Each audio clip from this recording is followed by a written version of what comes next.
It's day 2 of the Sean Diddy Combs federal trial. Combs' ex-girlfriend Cassie Ventura. She is one of Combs' many accusers, testifying as a central witness. Is she ready? Very ready and confident. Thank you. Among other things, the singer is expected to address the 2016 video of Combs attacking her in a hotel when she was his girlfriend. They called him a music mogul, a kingmaker, the ultimate success story in hip-hop. But yesterday, as Cassie Ventura took the stand in court, that carefully crafted image crumbled right before our eyes. Diddy's face turned pale as his ex-girlfriend detailed incidents so disturbing that even the most seasoned courtroom reporters were left speechless. The man who once controlled an empire couldn't control his reactions as Cassie revealed everything. And we mean everything about what allegedly happened behind closed doors. When she walked in there, Rachel, she had on a brown dress, form-fitting, visibly pregnant, head held high, and did not make any eye contact with the defendant with Sean Combs. She said that Sean Combs directed everything from what she had on to the lighting in the room to how she was supposed to interact with the person that she was having sex with. And again, just to reiterate, what is a freak-off? The freak-off essentially was something that Cassie said she learned about through Sean Combs about a year into their relationship. He described it as worrisome, wanting to watch her have sex with someone else. And she said that she did it because she was 22, 21. She was young, she didn't know any better, and that she wanted to please Sean Combs. Among other things, the singer expected to address the 2016 video of Combs attacking her in a hotel when she was his girlfriend. Combs has pleaded not guilty. His attorneys argue the video is evidence of jealousy, not sex trafficking. And now, for the first time, jurors are hearing what Cassie has to say about that and other aspects of their 10-year relationship. For decades, Sean Diddy Combs walked through the music industry like he owned it, because he practically did. The man built Bad Boy Records from nothing, turned artists into superstars, and created a brand that expanded beyond music into fashion, vodka, and media. On paper, Diddy was the ultimate success story, the guy who showed everyone how to turn hip-hop into serious business money. But that perfect image, that carefully crafted persona of business genius, mentor, and music visionary, it was hiding something much darker, if you believe what's coming out in court right now.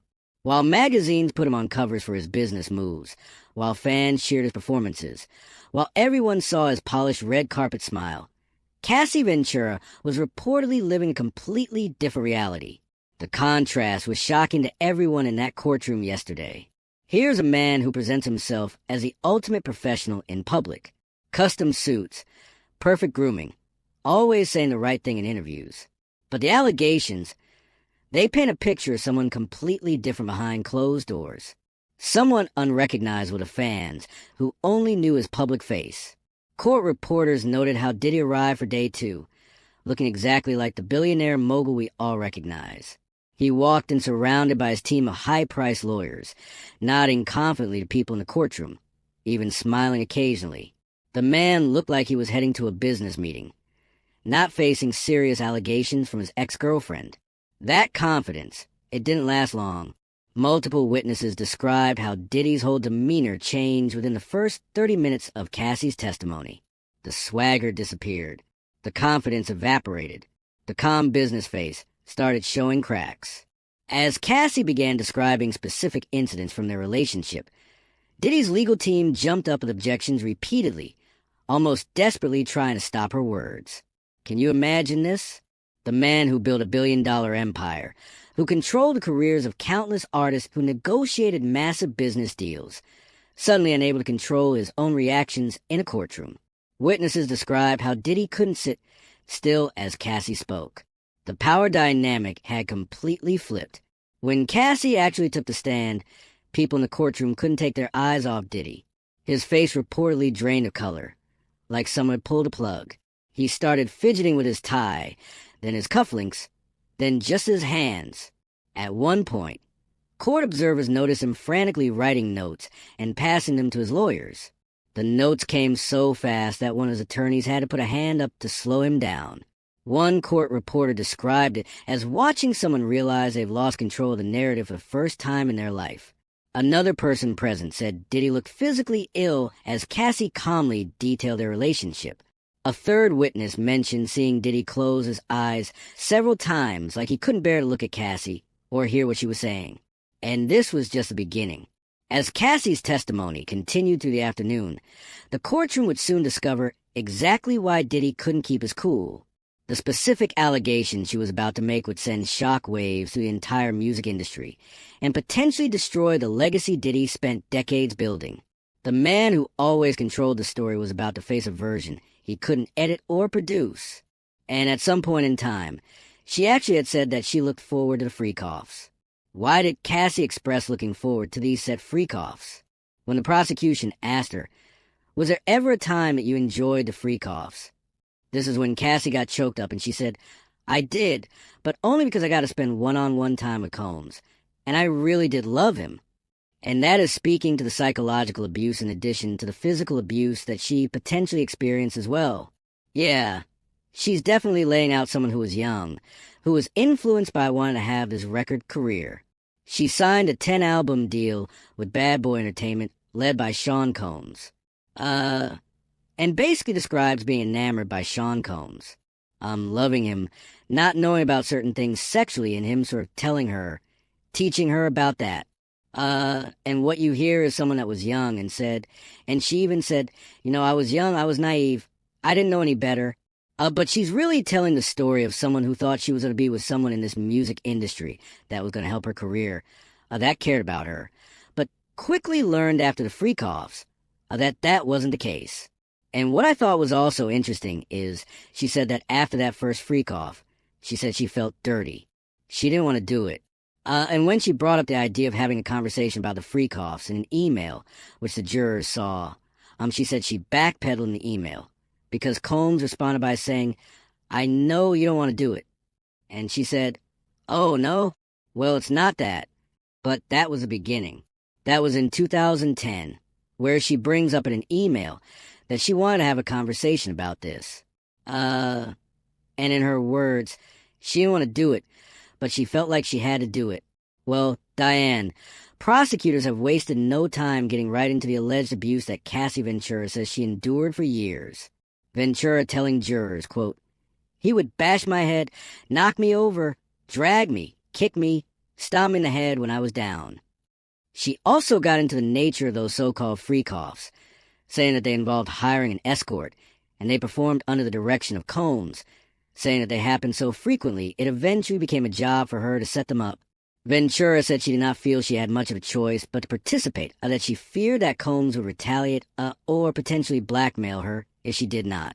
And she's had at times she's taken deep breaths, pausing her testimony. Combs appearing to be listening pretty passively with his hands in his lap at the defense table there. When Cassie Ventura took the stand, you could hear a pin drop in that courtroom. Everyone knew this moment was coming, but nobody, not even Diddy's legal team, was truly ready for what she was about to say. After years of staying quiet, years of holding these stories inside, Cassie finally had her day to speak. And speak she did. She started small. That's what made it so effective. Cassie began by describing how she met Diddy when she was just 19 years old. He was already a major player in the music industry, a millionaire many times over with connections everywhere. She was a young model hoping for a music career. The power difference was massive from day one. And according to Cassie, Diddy knew exactly how to use that power. Her testimony built slowly, like a horror movie where you know something bad is coming, but can't look away. First came the smaller control issues. How he allegedly demanded to know her whereabouts at all times. How he would show up unexpectedly if she was out with friends. Then came the career control. How she claims he would threaten to shove her music if she didn't comply with his demands. How he allegedly sabotaged collaborations with other artists if he felt threatened. The most shocking part, court transcripts show Cassie described how Diddy allegedly installed tracking software on her phone. She testified that he would sometimes call her minutes after she arrived somewhere, knowing exactly where she was. She claimed he gradually cut her off from friends who might put ideas in her head about leaving him. One by one, her support system allegedly disappeared until Diddy was all she had. The judge had to call for order 3 separate times during this part of the testimony. Diddy couldn't seem to control himself. He was shaking his head, whispering loudly to his lawyers, making faces that the jury could clearly see. Each time the judge warned him, he composed himself for 5 minutes before starting again. It was like watching someone who's never been told no suddenly realize they can't control the situation. Then came the moment that changed everything. Cassie pulled out her phone and handed it to her attorney. They projected text messages and emails onto a screen for the entire court to see. The look on Diddy's face, pure shock. He clearly had no idea she had kept these messages all these years. Messages where he allegedly apologized for violent outbursts. Messages where he supposedly threatened her career if she told anyone what happened. Messages that directly contradicted statements his PR team had been putting out for years. But those messages were just a warm-up. As Cassie continued her testimony, she began describing physical assaults that allegedly took place throughout their relationship. The courtroom went completely silent as she detailed being thrown against walls during arguments. She described an incident where she claims he pushed her down a flight of stairs at a rental house in Miami. Most disturbing of all, she testified about multiple occasions where he allegedly choked her until she nearly lost consciousness, only stopping when she would go limp. Several jurors visibly reacted to these allegations. One older woman on the jury was seen wiping tears. A male juror couldn't maintain eye contact with Diddy after some of the more graphic descriptions. The most seasoned reporters in that courtroom admitted they were unprepared for the level of detail in Cass's testimony. And all of this was just leading up to the hotel incident that would blow this case wide open. Cassie's relationship with Diddy. Some of those details we've seen in prior lawsuits. But to hear her on the stand actually giving those details, reliving those moments herself. Also, you have to remember she's very pregnant right now. So, I'm going to be curious to see how long she makes it on the stand, however, she's emotionally able to weather all of these questions. And then what's going to be interesting to watch is, the defense from the very start in their opening statement said that she chose to be there. So, I'm going to be curious to see how she responds to questions about was this her choice, or did she feel like she had to do all of these things? I think what made Cassie emotional is having to describe the details of the freak-off and why she did it. When she talked about wanting to do it to please Sean Combs, that's when she broke down. Up until that point, she had just been answering the questions. She's a little soft-spoken at times, but that's when she got emotional. When she had to answer the question about if she enjoyed it, that's when she broke down because she said, I enjoy being with Sean Combs. And she says, I did it because it made him happy. What does the expressions of the jurors look like? The jurors are laser focused on what Cassie has to say. And that's to be expected, right? Because she is the person who will likely be on the stand, according to attorneys, for 2, maybe 3 days. She's the one that was in a relationship with Sean Combs for over 10 years. So, she's got a lot to say and she's just getting started. Just how important is Cassie's testimony to the prosecution? I think it really connects the dots, Rachel, when you look at that initial indictment and what's being alleged. She really is the person that has probably the most information about this idea that the prosecution says, which is creating a criminal enterprise for John Combs' sexual desires. Something else that the jurors saw today that sort of connected back to this alleged criminal enterprise are 7 photos of people that were very close to Sean Combs. One, even his former chief of staff. And these were all people that Cassie Ventura was able to name and explain the functions in terms of what they did. Security, driver, chief of staff, someone that handled financials. So, it's showing that she knew some of these people again because she was with him, around him for so long. I thought I was going to die that night, Cassie said, her voice barely above a whisper as the courtroom leaned forward to hear every word. She was describing an incident at the Four Seasons Hotel that nobody, not the press, not the fans, not even gossip blogs, had ever heard about before. This hotel incident had stayed buried for years. Cassie explained how she kept it secret out of fear. Fear for her career, fear for her safety, and fear that nobody would believe her over someone as powerful as Diddy. But now, sitting on that witness stand, she wasn't holding anything back. According to Cassie, what started as a normal industry after party turned into a nightmare.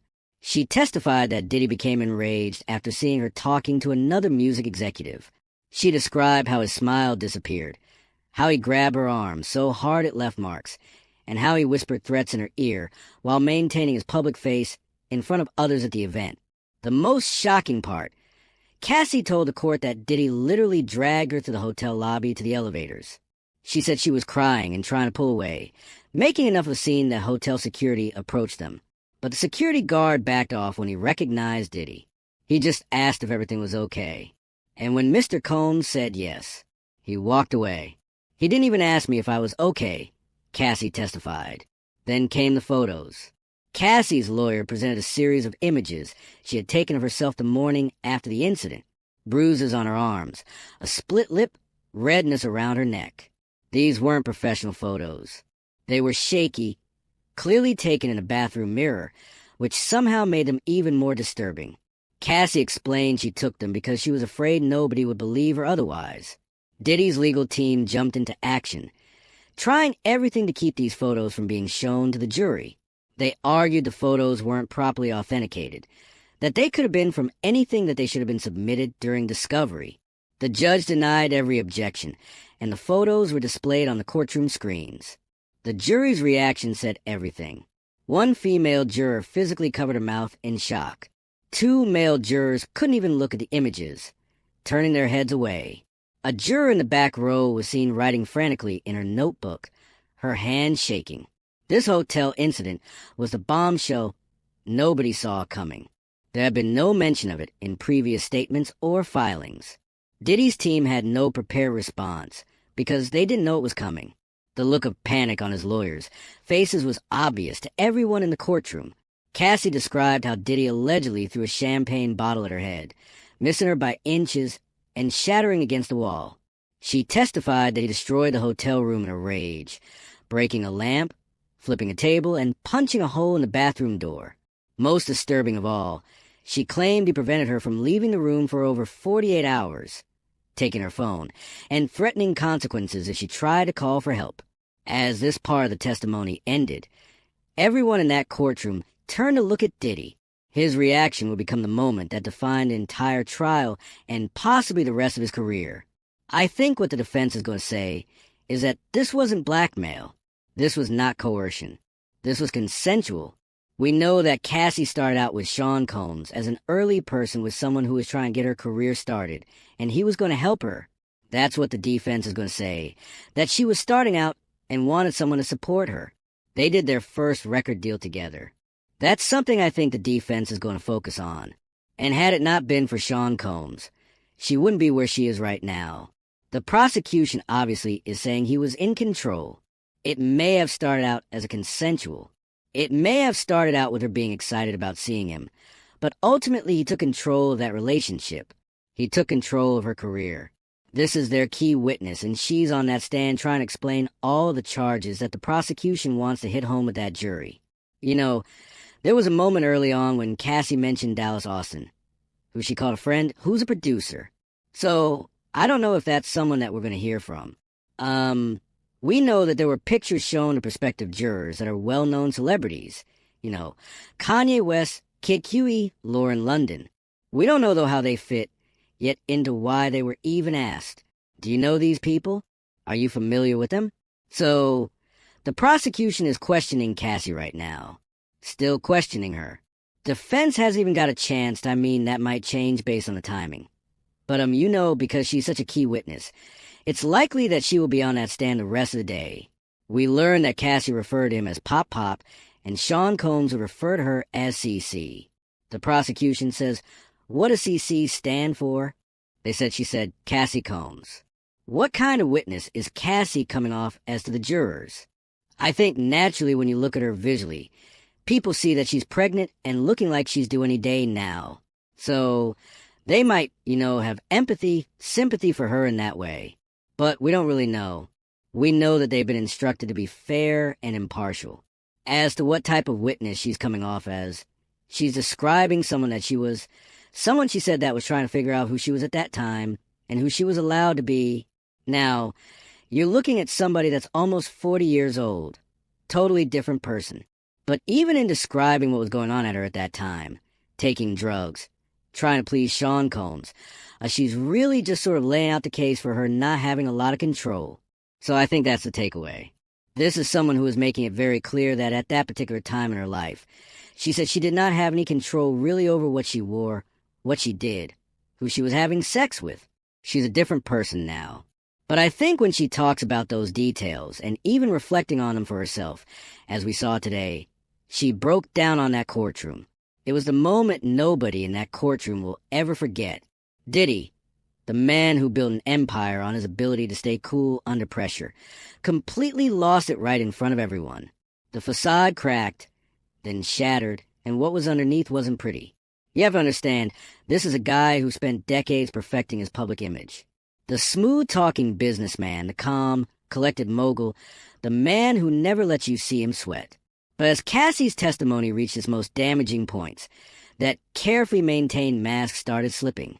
Court reporters who've covered hundreds of celebrity cases said they'd never seen anything like it. Diddy literally transformed before their eyes. From the confident industry titan who walked in that morning to a man who looked cornered and desperate as the afternoon wore on. With each new allegation Cassie made, he seemed to physically shrink in his chair. His legal team was working overtime. I heard from someone who was sitting right behind him that Diddy's main attorney kept putting his hand on Diddy's arm, trying to calm him down. At one point, one of the lawyers actually passed him a note that reportedly said, "Stay calm," in all capital letters, but it wasn't working. Things got so bad that Diddy slammed his hand down on the table when Cassie described an incident at his Hampton house. He hit it so hard that the sound echoed through the courtroom. The judge immediately stopped proceedings and warned him, "Mr. Combs, if you can't control yourself, I will have you removed from this courtroom." For a moment, it looked like he might actually get thrown out of his own trial. Throughout Cassie's testimony, witnesses saw Diddy constantly shaking his head and mouthing, "That's not true," whenever she described something particularly damaging.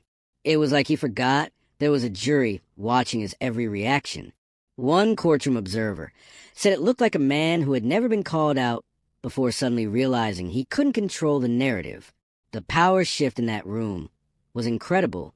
For their entire relationship, Diddy allegedly controlled everything about Cassie's life. Now she was speaking her truth, and he couldn't stop her. He couldn't cut her mic. He couldn't have security remove her. He couldn't spin it through his PR team. He just had to sit there and take it. But the real breaking point came when Cassie started talking about threats. She testified that Diddy had allegedly threatened her family if she ever spoke about what happened between them. And then came the bombshell nobody saw coming. She had recordings, actual audio recordings of his voice, making these threats that her lawyer played for court. That's when Diddy completely lost it. He shot up from his chair and shouted directly at Cassie, "You know that's not how it happened." His legal team physically grabbed him, tried to pull him back into his seat. It took 3 of his lawyers to restrain him as he continued trying to speak over the recording playing in the courtroom. The judge immediately called for a recess, but the damage was already done. Everyone saw it. The jury, the reporters, the court officials, the man who built his reputation on being untouchable, had just shown exactly how touchable he really was. As they led Diddy out for the recess, he looked like a completely different person than the one who had walked in that morning. The mask was gone, and what was underneath wasn't pretty. Just when everyone thought they'd heard it all, the real bombshell dropped. Cassie had evidence nobody saw coming. Not the judge, not the jury, and especially not Diddy. For years, she'd been quietly collecting proof of what she claimed happened during their relationship. Text messages, emails, photos, all stored in multiple places where Diddy couldn't find them or delete them. The courtroom went completely silent when Cassie mentioned she had text messages from other celebrities who had witnessed Diddy's behavior firsthand. These weren't just random industry people either. According to court transcripts, these were some of Diddy's closest friends and business associates. People who had been in his inner circle for years, who had seen things at private parties and backstage at events that the public never knew about. Diddy's face said it all. A person sitting in the gallery described him as looking physically ill when Cassie mentioned these celebrity witnesses. His legal team immediately jumped up, objecting loudly and demanding a sidebar with the judge. They argued these messages shouldn't be allowed as evidence, that they were hearsay, that they weren't properly submitted during discovery. The judge wasn't having it. After reviewing the messages in private, he returned to the courtroom and overruled all objections, calling the messages highly relevant to the case and allowing them to be entered into evidence. That decision alone caused Diddy to put his head in his hands. He knew what was coming. One by one, messages from famous names appeared on the courtroom screens. A major rapper had texted Cassie after a Grammy afterparty. "You okay? What I saw tonight wasn't right. You can stay at my place if you need to." A female pop star had written, "I've known him for 15 years, and I've never seen him act like that with anyone else. This isn't normal. Please call me." Most damaging were messages from a longtime producer who had worked with Diddy for decades. He had texted Cassie after witnessing an incident at a studio. "I can't be around this anymore. I told him to get help. Call me when you're safe." These messages completely contradicted what Diddy had been saying publicly, that no one had ever witnessed inappropriate behavior, that these were private matters being twisted by Cassie. Now the court could see that people had witnessed incidents, had been concerned, had reached out to help her. Then came Diddy's own messages. Screenshots showed texts where he appeared to acknowledge incidents. "I'm sorry about last night. You know how I get when I drink. It won't happen again." Another text from him read, "Whatever you need to make this right, just name it. New car, new apartment, whatever you want." A third message series showed what looked like attempts to keep incidents quiet through financial offers. "My lawyer can draw up the paperwork tomorrow. $2 million clean break. You don't talk about anything from the past 5 years." As these messages were read aloud, something interesting happened in the gallery. Several people who had arrived with Diddy that morning, members of his entourage who had been sitting behind him in support, quietly got up and left Courtroom. They slipped out one by one, unable to continue sitting there as the evidence mounted. By the time this part of testimony ended, Diddy was sitting almost alone at his table. Just him and his legal team. The show of support he'd walked in with that morning had evaporated. The evidence no one saw coming had changed everything. As day 2 wrapped up, the man who walked into court as music's untouchable king left looking defeated. The security team around him couldn't protect him from what just happened in that courtroom.